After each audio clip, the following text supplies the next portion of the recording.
नमस्कार दोस्तों, स्वागत है आपका फिर से एक नए वीडियो में। दोस्तों, डीपी ने 29 अप्रैल 2026 को एक आदेश जारी किया था, जिसके अनुसार मई महीने के आईडीए के साथ पिछले 4 महीने का आईडीए का जो एरियर है वो आपको देने के लिए यहाँ पर डीपीई मान गई। अब यहाँ पर देखिए दोस्तों, 29 अप्रैल को जो डीपीई ने आदेश जारी किया है, जिसके अनुसार आपको आईडीए देने का वादा किया गया है, यहाँ पर एक गारंटी दी गई है, तो वो सिर्फ गारंटी है, वो लिखित रूप में कोई आदेश नहीं दिया गया है। ठीक है, उन्होंने बोल तो दिया है कि हम दे देंगे, लेकिन यहाँ पर ऐसा नहीं है कि यहाँ पर सिर्फ आदेश जारी हुआ और काम हो गया। काम करने के लिए यहाँ पर एक चुनौती है, एक शर्त है, उसको हटाना जरूरी है, जो वेज रिवीजन या फिर पेंशन रिवीजन के बीच में भी वो शर्त आती है। ठीक है, यानी कि कोई भी कंपनी जो अगर अपने कर्मचारी या फिर पेंशनर्स जो भी अपने कर्मचारियों पर कुछ भी खर्चा करती है, उसके लिए एक यहाँ पर लिमिट होती है, एक नियम होता है, जिसको पैरा 5 का नियम कहा जाता है। अब भाई साहब, नियम ये है कि कोई भी कंपनी, जो भी बीएसएनएल हो या फिर सरकारी कंपनी, उसका एक नियम है, वो अपने खर्चे तभी कर सकती है जब उसके पास इतना प्रॉफिट हो या फिर इतना रेवेन्यू हो। उसने पिछले 3 साल लगातार प्रॉफिट कमाया है, तो वो अपने कर्मचारी या फिर अपने बीएसएनएल या फिर अपने कंपनी पर कुछ वित्तीय खर्चे कर सकती है, जिसके लिए बीएसएनएल अभी काबिल नहीं है। बीएसएनएल पिछले काफी टाइम से लॉस में चल रही है, धीरे धीरे अभी प्रॉफिट में आ रही है, लेकिन कितना प्रॉफिट में नहीं आई। डीपी ने आदेश जारी किया है, तो पैरा 5 जिसको अफोर्डेबिलिटी क्लोज बोलते हैं, उसको उसमें एक्सेप्शन दी है, यानी कि रिलैक्सेशन दी है और उसमें छूट दी है कुछ हद तक। अब छूट दी है, उसके बाद ही आईडीए एरियर का जो मुद्दा है वो सोल्व हो पाया है। वो भी आईडीए एरियर 4 से 5 महीने का आपको आईडीए देना कंपनी के लिए बहुत बड़ा अमाउंट बन गया। अब इसलिए कंपनी ने ये पैरा 5 लगा दिया। अब पैरा 5 को हटाने पर यहाँ पर कंपनी का बहुत बड़ा अमाउंट जाएगा, इसीलिए पैरा 5 को हटाना बहुत जरूरी था। सेम कंडीशन यहाँ पर पेंशन रिवीजन के कोर्ट केस में हुई। वहां पर भी पेंशन रिवीजन लागू करने के लिए या फिर कोर्ट केस को अपने तरफ से कुछ भी फैसला करने के लिए पैरा 5 जो था पेंशन रिवीजन में अफोर्डेबिलिटी क्लॉज की जो शर्त थी उसको हटाना था, उसको भी हटाया गया। उसके बाद यहाँ पर पेंशन रिवीजन का कोर्ट धीरे धीरे आगे बढ़ रहा है, गति पकड़ रहा है।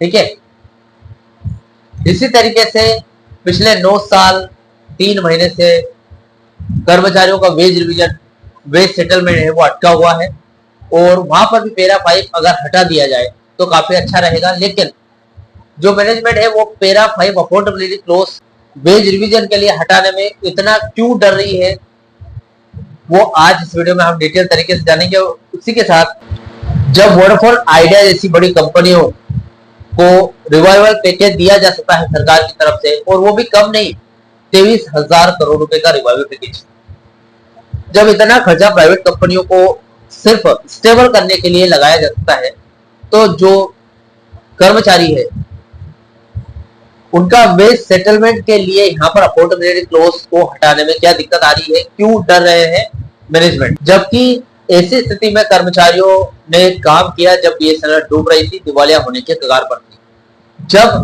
कंपनी ने उस टाइम काम किया है, तो अब उनका वेज रिवीजन क्यों नहीं दे रहे हो, या फिर पैरा 5 में एक्सेप्शन क्यों नहीं दी जा रही उनको। आज इस वीडियो में डिटेल तरीके से समझेंगे कि क्यों डर रहा है मैनेजमेंट, क्या ऐसी दिक्कत आ गई जिसके कारण वेज सेटलमेंट यहाँ पर लागू नहीं किया जा रहा। देखिए दोस्तों, सबसे पहले तो चैनल पर नए हो तो सब्सक्राइब करें। मेरा नाम है सुरेश विश्वकर्मा। जानकारी यूजफुल लगे तो एक लाइक करके जरूर जाना। चलिए दोस्तों, बढ़ाते हैं वीडियो को आगे। तो दोस्तों देखिए, जो अपडेट है, यानी कि जो सवाल उसको पॉइंट बाय पॉइंट समझते हैं, उसका जवाब आखिर क्या है पैरा 5 का असली page. Department of public enterprises की गाइडलाइंस का पैरा 5 एक तरीके की आर्थिक लक्ष्मण रेखा है, जिसको खींचती उसको हटाया तभी जा सकता है जब तक आपकी कंपनी प्रॉफिट कमाएगी। शर्त ये कहता है कि कोई भी सरकारी कंपनी सीपीएसई अपने कर्मचारियों का वेतन तभी बढ़ा सकती है जब उसने पिछले 3 सालों से लगातार प्रॉफिट कमाया हो। ठीक है, तो इसे ही अफोर्डेबिलिटी क्लॉज कहा जाता है, यानी कि पैरा 5 को ही अफोर्डेबिलिटी क्लॉज कहते हैं। बीएसएनएल की स्थिति ये है कि फिलहाल बीएसएनएल तकनीकी रूप से अभी भी घाटे में है और धीरे धीरे उभर रहा है। इसलिए सरकार इसकी पैरा 5 का हवाला देकर बीएसएनएल थर्ड पीआरसी और वेज डिवीजन की फाइल को अटकाए बैठी है, यानी कि दबाए बैठी है। अभी आपको बता दूं, डिवीजन के लिए तो अफोर्डेबिलिटी क्लॉज पैरा 5 में एक्सेप्शन मिल गई है, सिर्फ वेज रिवीजन बचा है। पेंशन रिवीजन को तो एक्सेप्शन मिल चुकी है। अभी सरकार को छूट एक्सेप्शन देने में क्या डर लग रहा है वो देख लेते हैं, वो सबसे जरूरी मुद्दा है। फिलहाल जो मैंने अभी आपसे जो सवाल पूछा था उसका जवाब मैं यहाँ पर 3 मुख्य कारण बताना चाहूंगा। देखिए, सबसे पहले तो मिसाल बनने का डर है। सरकार को डर है कि अगर बीएसएनएल को पैरा 5 में छूट दे दी तो देश के अन्य घाटे में चल रही सरकारी कंपनियां बहुत सारे हैं, जैसे कि एयर इंडिया की कुछ पुरानी इकाइयां हैं या फिर कुछ बीमार फैक्ट्रियां हैं, यानी कि कुछ ज्यादा ही दिक्कत में आ गई, ज्यादा ही कर्जे में आ गई, वो भी यहाँ इसी तरीके से छूट मांगने की कोशिश करेंगी, रिसाने लगेगी। कैबिनेट का ठप्पा भी है, ठीक है, यानी कि कैबिनेट पैरा 5 में ढील देने के लिए सीधे कैबिनेट की मंजूरी चाहिए। कोई भी सचिव सेक्रेटरी अपने स्तर पर यह रिस्क नहीं लेना चाहेगा, इसलिए फाइल केवल मेज पर घूम रही है, आगे नहीं बढ़ पा रही क्योंकि कैबिनेट नहीं मान रहा है।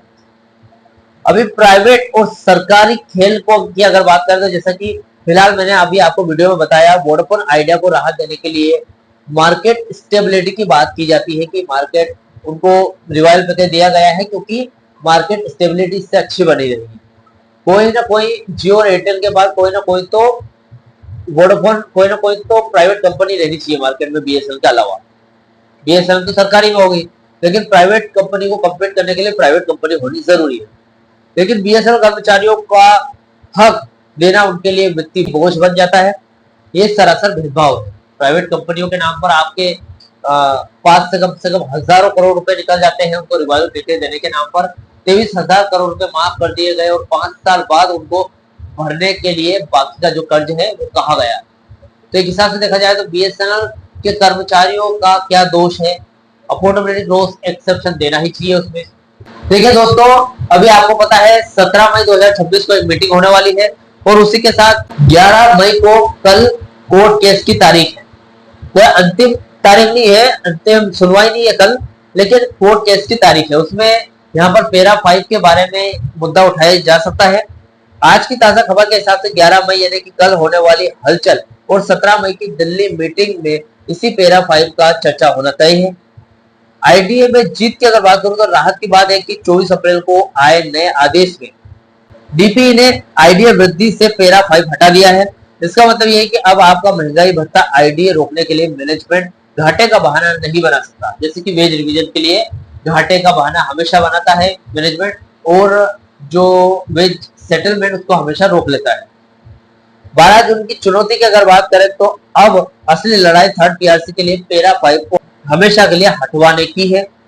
12 जून को दिल्ली के संचार भवन में इसी भेदभाव के खिलाफ हल्ला बोल होगा कि भाई साहब, जब आपने पैरा 5 एरियर के लिए हटा दिया है, पेंशन रिवीजन के लिए भी पैरा 5 हटा दिया है, तो वेज सेटलमेंट, वेज रिवीजन के लिए क्यों पैरा 5 नहीं हटा रहे हो? तो फिलहाल ये वीडियो था दोस्तों। इस वीडियो से जुड़ा जो भी आपका डाउट, क्वेश्चन वगैरह हो तो मुझे कमेंट बॉक्स में कमेंट कर सकते हैं। वीडियो अच्छा लगा तो वीडियो को लाइक कमेंट जरूर कर। मिलते हैं दोस्तों नेक्स्ट वीडियो में। सी यू सून।